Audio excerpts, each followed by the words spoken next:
एक दिन ट्रैवलिंग के दौरान मेरी मुलाकात एक ऐसे व्यक्ति से हुई जो मेरे जैसा ही दिखता था। वह इतना मेरे जैसा दिखता था कि मुझे विश्वास हो गया कि वह जुड़वां है। हम दोनों रुके और कुछ सेकंड के लिए एक दूसरे के चेहरे की ओर देखते रहे और उसने मुझसे पूछा, तुम कौन हो?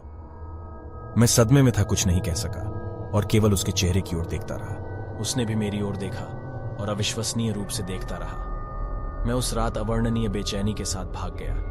मैंने स्वप्न देखा कि मेरा शरीर जलकर राख हो गया है और जब मैं सुबह उठा तो मेरा पूरा शरीर फटने और स्राव होने लगा। जैसे जैसे समय बीतता गया मेरा शरीर और अधिक दुखने लगा। धीरे धीरे सांस लेना मुश्किल हो गया और हाथ पैर सख्त हो गए तो हिलना डुलना भी मुश्किल हो गया। मैं खो गया और सोचने लगा, मैंने सुना है कि अगर मैं किसी हमशक्ल से मिलूं तो मर जाऊंगा।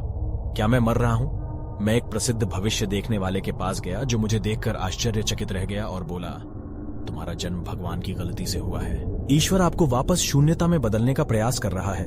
मैंने कहा कि मैं जीना चाहता हूं और भविष्य देखने वाले ने अपना सिर हिलाया और कहा कि कोई रास्ता नहीं है। मैं स्तब्ध होकर वापस चला गया और उस दिन के बाद मेरा शरीर किसी मरते पेड़ की तरह सूखने लगा। जैसे जैसे दिन बीतता गया मैं बूढ़ा होता गया। से मेरी पीठ झुक गई, मेरी त्वचा फट गई और खून निकलने लगा। डॉक्टर के पास जाने के बाद भी उन्होंने कहा कि इसका कोई इलाज नहीं है और कहा कि यह अज्ञात कारण वाली एक अजीब बीमारी है। मैं आकाश से चिल्लाया, हे भगवान, तुमने मुझे बनाया और अब तुम मुझसे छुटकारा पाने की कोशिश कर रहे हो। ये मैं किसी भी तरह जीना चाहता था, इसलिए मैं दिन में 6 घंटे व्यायाम करता था और सभी प्रकार के विटामिन और स्वास्थ्यवर्धक खाद्य पदार्थों का ध्यान रखता था। दुर्भाग्य से मुझे बेहतर महसूस होने लगा और मैं अपने शरीर के टूटने की गति को धीमा करने में सक्षम हो गया। फिर एक दिन मुझे फिर से एक सपना आया। मैंने देखा कि मेरे जैसा दिखने वाला एक व्यक्ति राख के ढेर के रूप में लेटा हुआ था क्योंकि उसका पूरा शरीर जल गया था।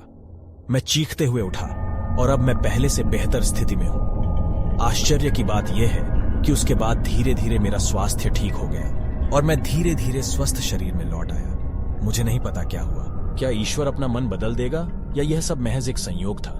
लेकिन एक सवाल मेरे मन में है, वह व्यक्ति जो मेरे जैसा दिखता था अब कहां है? क्या वह जीवित है?